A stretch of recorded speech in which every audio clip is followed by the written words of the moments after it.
जब भी पेशेंट मेरे पास क्लिनिक में हेयर ट्रांसप्लांट के लिए हेयर फॉल के लिए आता है तो मेरा सबसे पहला क्वेश्चन उससे होता है कि आप स्मोकिंग करते हैं। अब बहुत बार पेशेंट मेरे से पूछता है, डॉक्टर साहब हेयर ट्रांसप्लांट करवाना है, कि इसके लिए स्मोकिंग छोड़नी पड़ेगी।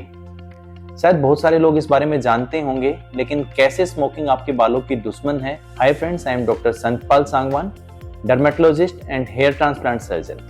तो आज हम बात कर रहे हैं स्मोकिंग, जिसमें कि मेनली निकोटीन होता है। वो आपके बालों को नुकसान कैसे पहुंचाता है। सबसे पहली चीज है वैसोकंस्ट्रिक्शन।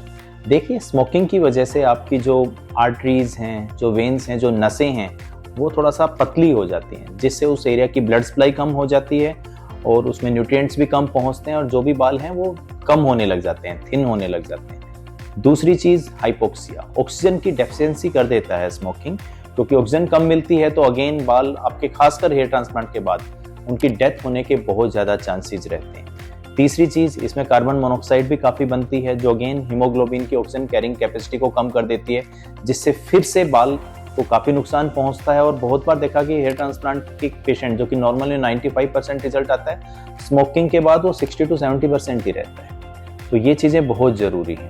अब आप हेयर ट्रांसप्लांट कराने जा रहे हैं तो क्या क्राइटेरिया आपको फॉलो करना चाहिए। सबसे पहली चीज़, एक विंडो रहती है। जब भी कोई सर्जरी के लिए कोई डेट लेता है, तो स्मोकर है तो मैं उसको यही बात बोलता हूँ कि भाई कम से कम 15 दिन पहले से लेके सर्जरी के 2 महीने बाद तक आपको स्मोकिंग नहीं करनी है। कभी कभी थोड़ा बहुत चल सकता है, लेकिन ये आपके ऊपर रिस्पॉन्सिबल रहेंगे कि वो बालों को कितना नुकसान पहुंचाएगी। दूसरी चीज, बहुत सारे लोग पूछते हैं कि भाई चलो स्मोकिंग ना कर रहा, निकोटीन पैच या ये सब तो ठीक रहेगा ना। हमें प्रॉब्लम धुएं से नहीं है, हमें निकोटीन से ही तो प्रॉब्लम है। यही तो सब कुछ कर रहा है, तो ये भी बिल्कुल अच्छा ऑप्शन नहीं। आप वेपिंग करें, निकोटीन पैच लगाएं, आपको सब कुछ छोड़ना पड़ेगा।